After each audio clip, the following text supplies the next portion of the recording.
Hi, everybody. We're glad to have you back for another manopause.com podcast. Today, we have a very special guest, Clark Datchler. He was the lead singer and songwriter for a group in the 80s that I'm sure you've all heard of called Johnny Hates Jazz. And we're going to find out where they got that name as we talk to him later. He has re-recorded one of their biggest hits called Shattered Dreams as a fundraiser for Ukrainian refugees. And that song has climbed the UK music charts again. So we're really excited to have Clark Datchler with us. And Clark, I see a keyboard there. I wonder if you could play a verse of the new version of Shattered Dreams to get us started. Sure. So much for your promises. They died the day you let me go. Caught up in a web of lies, but it was just too late to know. I thought it was you who said they'd die for love. And now you've given me nothing but shattered dreams, shattered dreams. Feel like I could run away from this empty heart.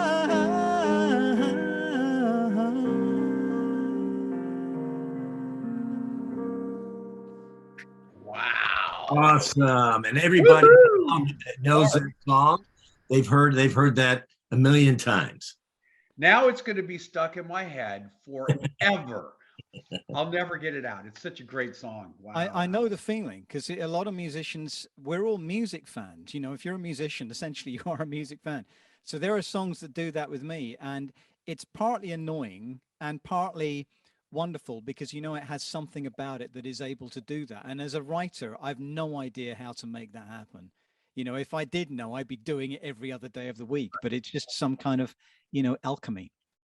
You know, it's interesting. Everybody we've told so far that we're having this podcast with you, you this is the success that you've had. You say two words, Shattered Dreams. Oh, of course. Oh, I know that song. Oh, that's a great song. Oh, well, yeah, I know that song. It's not your only song, but that it just shows you how popular and over the years. I mean, you did that what 30 years ago, that song? Yeah, 35 years ago, actually. 35 years ago. And you sing it exactly the way you sang it 35 years ago. I mean, your voice, you're obviously, you know, keeping your voice up because it sounds beautiful. Well, the interesting thing for me is that one of the reasons I have to keep my voice up, actually, it's kind of a necessity, is that one, Johnny Hates Jazz is still together. We broke up right at the end of the 80s, and then over 20 years later made contact again, and with the 80s resurgence started playing live. So I sing the song a lot, but also, and we can talk about this soon, I live stream twice a month, which I've been doing ever since the pandemic. And so I'm constantly singing, and it's a wonderful thing to do because I'm primarily a songwriter. I always describe myself as a songwriter who sings. The world is populated now, the musical world is populated with singers who songwrite, which means that my greatest strength, I think, is as a songwriter, and my second strength is as a singer. I'm not as good a singer as I am a songwriter. So it's a good thing to have to do to keep my voice in shape. It's like any kind of muscle. You gotta keep it in shape. Sure. Well, we're going to talk about your incredible, successful career. But today, I mean, we really want to jump into you started a campaign, a fundraising campaign to support Ukraine. You've adapted your hit song Shattered Dreams to raise money for PolandWelcomes.org to help the ever increasing number of Ukrainian refugees. How did that come about? Well, when I started doing my back then, actually during the pandemic, it was a weekly live stream. Basically, it's something called Journey Songs, and it focuses on one song I've written per week or per episode. And I have quite a big live following, you know, when it comes to doing that live stream. And I talk to the audience. There's a lot of, you know, it's very interactive. I am getting there, don't worry. And It sounds like I'm going off at a tangent. And then I talk about the song, the motivation behind it, the moment in time that it was written in, both personally and societally, and then I perform it acoustically. And during the course of doing that, someone called Arthur Strout, who was the keyboard player for Daryl Hall and John Oates, amongst many other people, fantastic pianist and keyboard player, watched me do one of these live streams, because he, loved Shattered Dreams and some of the other songs. And he is part of a small TV company called Trio TV. And he told the other guys in Trio about me. And we started, all of us, discussing the idea of me fronting a TV show, a music-based TV show that they had begun to conceptualize. And then I added in more of the concept with a colleague of mine here in the UK. And one of the team is a guy called Steve Casarino. And Steve Casarino is better known to many people as Chef Rock. He's a TV chef, but an incredibly highly achieving chef at that. Steve is a great guy. And it was his idea that Shattered Dreams could be applied to the plight of people in Ukraine since the outbreak of war there. So he came up with this idea, and I thought, wow, I'd never thought of Shattered Dreams in that context. I've thought about it in many contexts, and I tend to write socially oriented songs, but that really wasn't one of them. And then Steve volunteered for a very large NGO called World Central Kitchen as a chef. And he and many other international chefs went to the border of Ukraine and Poland to cook for refugees who were crossing the border en masse without, anything to their name. They'd had to leave everything behind as the war began. And on his way to Poland, he was at JFK, and Shattered Dreams came on the sound system, and he thought to himself, this has got to happen. This is meant to be.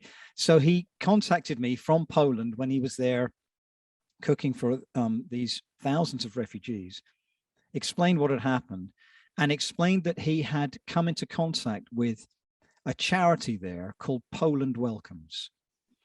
And he really felt that rather than go to one of the big NGOs who tend to get a lot of the funding because they advertise what they're doing in order to raise donations.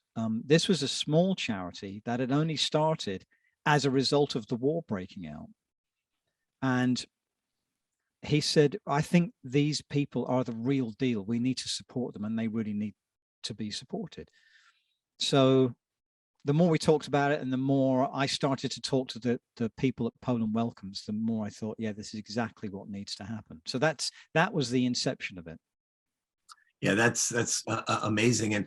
And I keep checking with Steve because he's a good friend of ours as well. And the song keeps climbing the charts, and the idea, like even on your website, the idea is that there's links to polandwelcomes.org, which we're going to put up there, by the way, so that people can donate. And I'm sure they've benefited significantly from the notoriety of the re-release of that song. Well, certainly that's the idea. It's Poland Welcomes are an amazing organization, is an amazing organization. They are amazing people.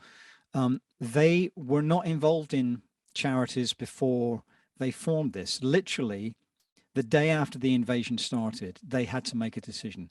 Hundreds of thousands of refugees were flooding across the border, and they're basically a group of former high school friends who had all done well in business in different ways and decided they had to do something. So they formed Poland Welcomes overnight, and with the objective of creating shelters, refugee shelters, to house people. They now run 4 very sizable refugee shelters, and I think their capacity is at 700 people, and they're now scaling up to 1,300 people.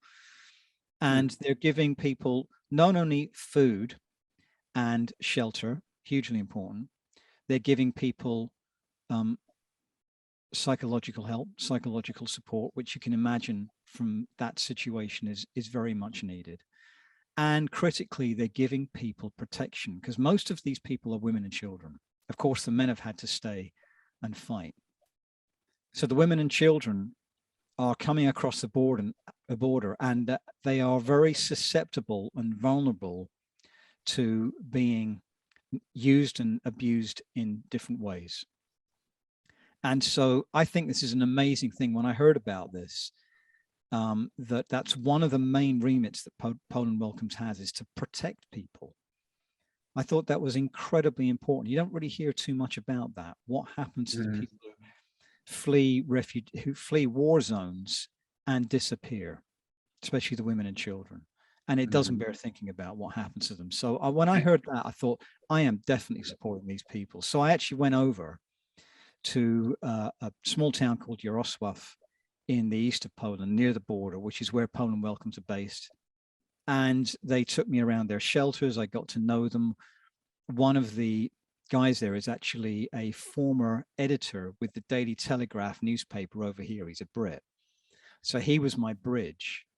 And a guy called Neil Midgley. And yeah, you know, between us, we kind of put this all together, put a really, I think, lovely music video together, which Neil and his friends were very much involved in supporting me with. So yeah, we came up with something that hopefully will raise significant money. I mean, that main thing with something like this, and everyone needs to be aware of this, is that despite what we are all told about, you know, the megastars of the moment, the corporate megastars like, you know, Beyonce or Adele or Ed Sheeran or, you know, Kanye West, whoever it is, they all seem like they are incredibly wealthy. And this is true. But of course, most musicians don't make any money from streaming. I mean, hardly anything. It's like the 1950s again, where everyone's being used and abused by a music system that just doesn't work. So the reason I say that is what is most important is that we get people, if they can, to donate directly to the charity. Listen to the single, watch the video, download it. All of that small amount of money goes to the charity, but to really help them, we need people to go to polandwelcomes.org and see if you can find it in your hearts to leave a donation. It's very tough these days, isn't it? We're all challenged by a cost of living crisis, but these people are challenged with a life and death situation. Oh yeah. And you know, we're going to obviously have a link there. We're going to circle back to it at the end, but let's go back a little bit into your history and the history of your musical career. And, you know, your dad apparently was quite the musician and had quite an influence on you, both musically and career-wise. Why don't you tell us about that and how that really moved you into the career that you established? My dad was a successful professional jazz musician, and he was in two bands, the Stargazers and the Polka Dots, very much names of the day, you know, the 50s and early 60s. And the Stargazers were the first band to have a #1 hit on the UK chart. The first British band, excuse me. The other artists before then had been from the US. They were the first British band. They had their own radio show, which was akin to having your own talk show now, you know, on TV. They were really big radio stars. It wasn't his kind of music, so he jumped ship and joined this band called the Polka Dots, which were a jazz vocal group. And they won many awards from the music press back in the day. But they worked with Frank Sinatra, with Joe Stafford, with the Beatles. My dad sang on I'm the Walrus. And, and also worked with a very young Jimmy Page. And Ella Fitzgerald had an incredible, very, you know, credible career as part of the Polka Dots. And the interesting thing was that influenced me hugely, because I grew up in a house full of jazz. Ironically, I end up in a band that has a name that seems to be somehow negative towards jazz. None of us were negative towards jazz at all. So my favorite singer is Nat King Cole. I grew up listening to Count Basie, Duke Ellington, Sinatra, obviously, but Nat King Cole's my favorite, Dizzy Gillespie, whoever. And there's no doubt that he gave me a sense that it's doable. If you're good and you work at it, this is really key. He was very much into the idea that you had to put in the hours. No one's going to get a free ride here. There was no influencer culture back then. You know, it was literally you had to learn your instrument or you had to learn your craft and you had to be damn good. And then you had to have some luck and good fortune along the way. And that kind of registered with me. You know, he really made it clear to me that if I wanted to be in music, I was going to have to, you know, roll with the punches a bit. And I did have to. Oh, that's great. That's awesome. You know, you released your first single at 17. You remember what it was? Yeah, it was called You Fooled Him Once Again. And it's now available. The only place you can find it online is, I think it's called Funk Classics Volume 2 or Volume 1. Funk Classics. I was a soul boy. As a lot of guys from the British electronic movement in the 80s were soul boys, ironically. And yeah, it was a really interesting record. My dad actually paid for the original demo of that. I did it in a pretty fancy So studio. you're sitting in front of a piano. Yeah. Oh, can you just play a few bars of that? Well, back here, will you be able to hear it? No, wherever you are. Oh, this. Oh, I haven't played it for ages. Good heavens. Oh, hang on. I've got to find the right key. I don't know what the right key is. You fooled him once again.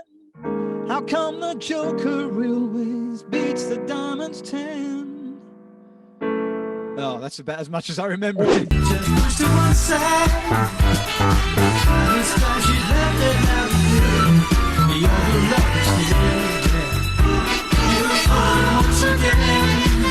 How come the Joker always beats the diamonds 10? There's no way something save you will trick him on that time. But you know what? Just from that, I mean, it sounds like another hit song. Why don't you re-record that? Because no, seriously, that's hot. Well, it's a tough one because, you know, in some ways, you know, you write certain things in different times in your life. Right. And they reflect that time and they reflect your psyche at that time and how evolved or not evolved you are as a human being. So for me, and I think this is typically true of artists, it's really hard to revisit things because it means you revisit part of yourself that you no longer are. But a lot of people have asked me about that track, so it'd be nice to do it live. I think that's ought to be cool. Wow, that's great. And you started writing, and you started writing for other artists at 18. What was your inspiration for that, writing for other artists? Because you said at the beginning of this that you're a songwriter and a singer. So is that what's your inspiration? I'm actually not a writer for other people. I've done it very little, and I'll be perfectly honest with you. I had been signed back then on the strength of that song I just attempted to play you, attempted to remember, by a guy called Rusty Egan. And Rusty Egan was in a band called Visage. And Visage had a formative hit called Fade to Grey, which was one of the iconic electronic tracks from the early 80s that I got into. And Rusty saw something in me. Anyway, signed me and then told me I had the opportunity to go and write for Warner Brothers in LA for a while. Would I like to do it? And I was, 17, 18. I just wanted to go to LA and have an experience. And I got to write for the Drifters and Martha Reeves, but it wasn't as glamorous as it sounds, because essentially what I wanted to do, and this was typical of any musician who grew up in the 60s and 70s, is who are you influenced by? Well, as a young British musician, the Beatles, of course. And what did the Beatles do? They wrote their own material and they performed it. And that was not true of artists throughout the jazz era. It was actually quite rare. They were crooners. They were considered crooners and singers of other people, vocalists, but they weren't writers. Right. So you form Johnny Hates Jazz in 19 86, and what were you, like 23 or something? I want to talk a little bit about the origin of the name because it's a funny story. But when you wrote the first hit, Shattered Dreams, there were a couple of things that I read about you where your dad was an accomplished musician and everything, and he generally didn't really encourage you one way or the other in terms of the songs that you wrote. But when he overheard you playing Shattered Dreams, he comes into your room and he's asking you like, "What's that?" And you tell him, and he says, "I think you've written your first hit." That must have been super inspirational. But the funnier part is that one of the producers you were working with didn't think it was going to be a hit at all, and it's hilarious. I want to find out if he did it. He said, "If this is a hit, I'll stand naked at Selfridge's front window for a day." Yeah. Did he ever do that? No, he didn't. And by the way, I should say that I wrote Shattered Dreams in this room. I'm looking after my mom now. She's 95. And so I'm back in the house I grew up in, and I've set up a studio in the room where I used to have a very rudimentary setup as a young guy. And that's where I wrote Shattered Dreams, actually just on a piano. You can't see it. It's right in the corner there, that one. Wow. So this is the room my dad walked into and said, "You've written your first hit." The producer that I'm talking about, he didn't produce Shattered Dreams, but he was very involved with us in different ways. His name was Mickey Most. And Mickey Most was actually, until Quincy Jones came along, the most successful record producer anywhere in the world. He produced the Yardbirds, the Animals, Susie Quattro, Hot Chocolate, Kim Wilde, Donovan, an amazing guy. And Mickey had signed me as a solo artist. He was also the father of one of the members of Johnny Hates Jazz, and he had employed the other member as chief engineer at his studios, Rack Studios. And so Mickey knew us well, and he was very supportive of me as a younger guy. But when he heard Shattered Dreams, he just didn't get it. And my dad did, and there was an irony in that. Why would the guy from the jazz era get Shattered Dreams and the guy from the rock era didn't get it? And when it was a hit, certainly there was a bit of fun poking of the fact that he hadn't seen it, but he actually was incredibly supportive of us and helped us record the Turn Back the Clock album, which Shattered Dreams is on, in a way that was even affordable for us back then, because he gave us studio time when most other people wouldn't have done for next to nothing. So he was a great supporter, but it was quite fun when that happened. Yeah. Where did the name come from? Because that's a great story too. My colleague in the band now, there's only two of us now. There were three of us. Mike Nacito, who is actually from the States. Mike grew up in England, and he was at a family gathering where they were playing on a record player, Dave Brubeck, Take 5. And Mike's brother-in-law is called Johnny, and Johnny got out of his armchair he was sitting in, walked over to the record player, tore the record off the player and broke it in two over his knee. And someone exclaimed, "Oh, Johnny hates jazz." Oh, that is great. Mike weirdly remembered this phrase. So many months later, when it came to naming the band, he came up with this, and hilarious. Me and the other guy, Calvin, started laughing. It just seemed like it had attitude, and it was quite funny, and we knew that people were going to get annoyed by it, and that was, when you're a young man, you think that's actually quite an exciting thing to do. And it stood the test of time. Oh yeah, definitely. Well, in 1987, you had your first hit with Shattered Dreams, and then you followed that by Turn Back the Clock, I Don't Want to Be a Hero, and Heart of Gold. What is that like, achieving that kind of success at 23 years old? Well, I can only comment on that now as the man I am now. You know, back then, I just took it all in my stride. You know, of course, it was incredibly exciting, but I didn't quite realize the gravity of what we'd achieved, because we had success globally pretty much simultaneously. So we were everywhere. And I kind of, we'd all worked very hard to reach that position. You know, it wasn't an overnight success story. It was in terms of Johnny Hates Jazz, but as individuals, we'd worked very hard for many years to do this. So I have to say, looking back, I think I was a little lacking in measure as to how special it was. Consequently, I left the band, you know, just a few months later to do my own thing for various reasons.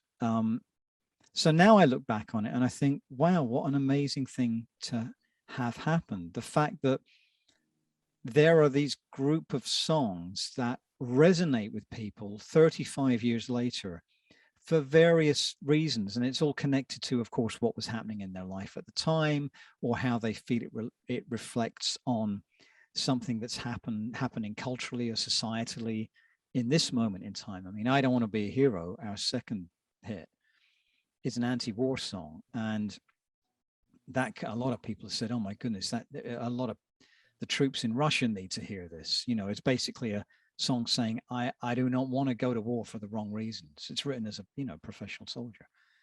And that's touching, that the songs have relevance. That's what's most important. It's not that they were hits back then, that was big. It's the fact that 35 years later, they're still important to people. That's the measure of success to me. And we'll see how the big hits of today fare in 35 years time. I don't know. We'll find out then. One of the fascinating things about looking at your career, because whether any kind of entertainment, whether it's music or making films or TV or something, a lot of times it's like, what have you done for me lately? And so you can be hot as hell, and then people, or at least in the industry, forget about you. And yet, over the years, you've managed to kind of stay active, stay involved, stay passionate, and continue to follow this musical passion of yours.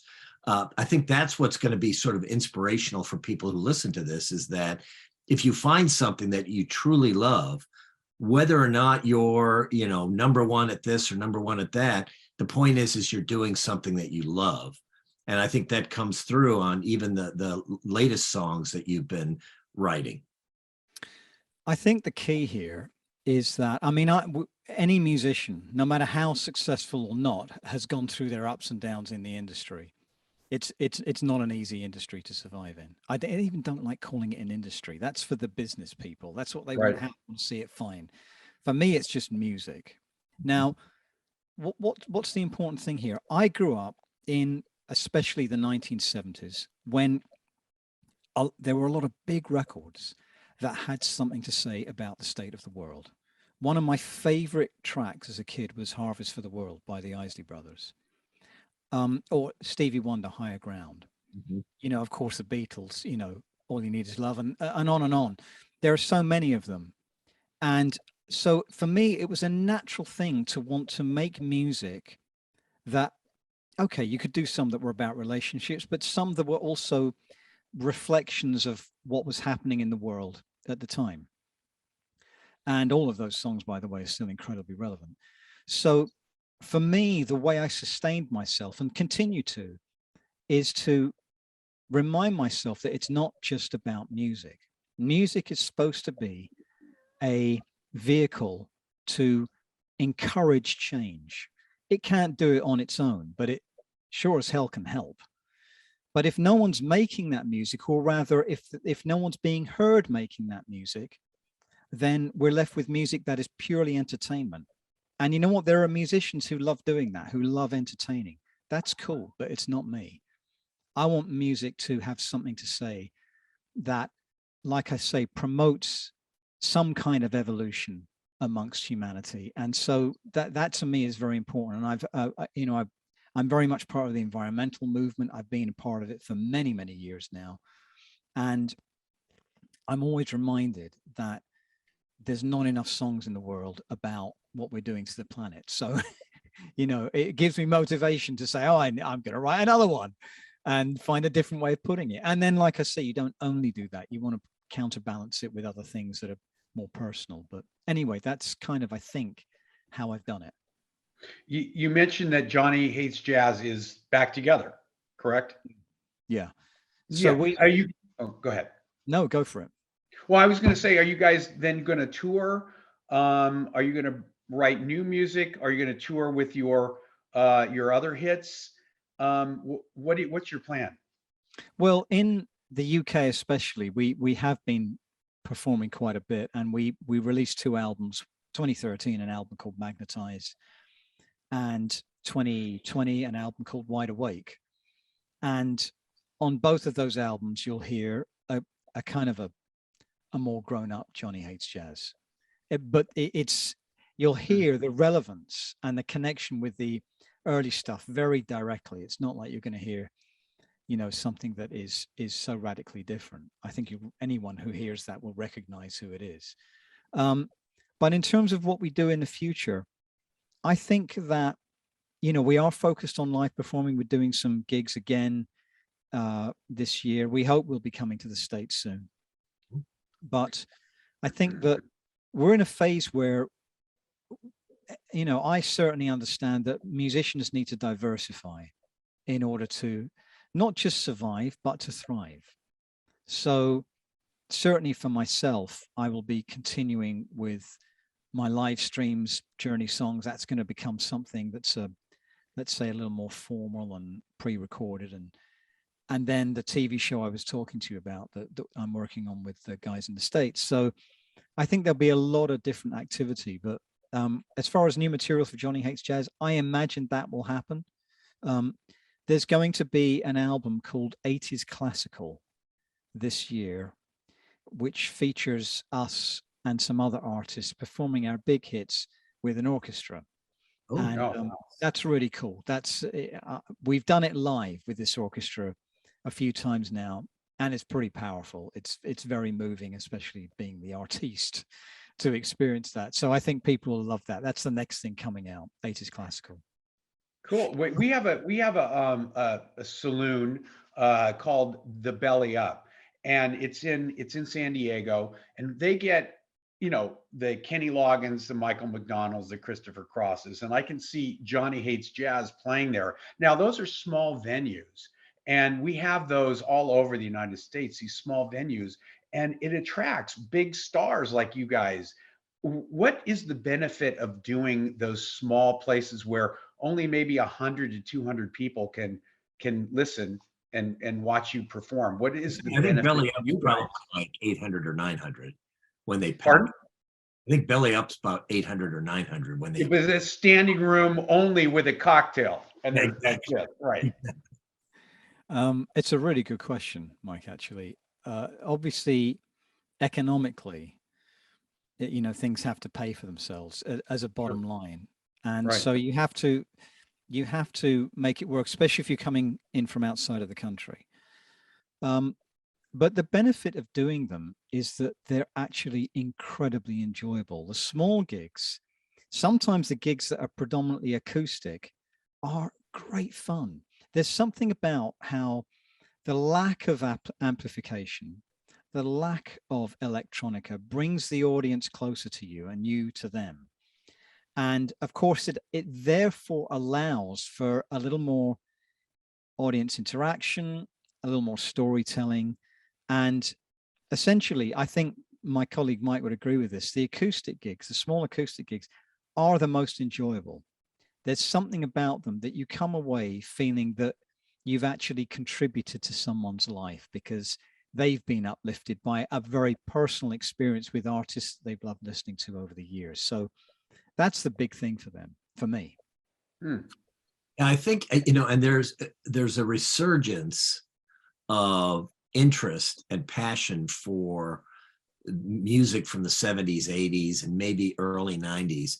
We have some friends who we've interviewed that are in cover bands. One's a Russian band called Leonid and Friends, and they do cover songs of Chicago brilliantly. And they've been touring the United States also in those 1,000 to 2,000 capacity venues.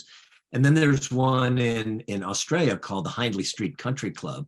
And they do the same thing where they play these cover songs. They add a little twist to it themselves, but they're going to be touring the United States and around the world. And the audiences for that are huge because, I think a lot of our generation doesn't really care that much for a lot of the new music. We sound kind of like our parents, I guess, but it's like, it doesn't register like the older music does. And in part, it's because of what you said. It's because a lot of those songs had really good messages. And I think that's why your music has survived and will continue to survive is that whole message aspect. I think so too. I think that's a huge aspect of it. And I think that you're quite right. We do sound like our parents, if we diss music, and it's so easy to do that. But I think there is a fundamental difference beyond the lyrical content. And obviously there are records or tracks that still have social relevance, but it tends to be relevance to people's immediate environment in terms of instead of it being a global message. But here's the other difference, and that is that artists in the 80s grew up listening to music in the 70s or the 60s. We grew up listening to the great writers of those times: Carole King, Stevie Wonder, Lennon and McCartney, and they taught us just by listening how to write melodies, how to construct songs. And so the 80s happened, and you had this interesting coming together of a classical sense of songwriting that we grew up with and electronica. Hadn't happened before. Synths, drum machines, classical songwriting, that was the 80s. That's why it was special. That's why it won't happen again, because that happenstance of those two things coming together literally cannot happen again. So I think that music of that time still sounds interestingly current because a lot of it has a very strong electronic component. So younger people relate to it. We have a lot of young people come to our gigs, and they often say to me, we wish we had been kids in the 80s, because this is what really resonates with us more than what's happening now. And the other component, of course, is that you've got melodies that were written to last, because that's what we grew up listening to and learning from. So I think that's what attracts people. I think the art of songwriting has morphed into something which I don't really, Quincy Jones puts it well, he said that there's no songs anymore. There's just an assemblage of jingles. And I think that's really accurate. A little catchy section goes to a little catchy section, then another little catchy section, then a catchy chant, and then another catchy section. That's not a song. It's not a journey. So I think that that's the reason why there's still a lot of passion for music of those times. Wow, this has been really inspiring. I've learned a lot about music just listening to this.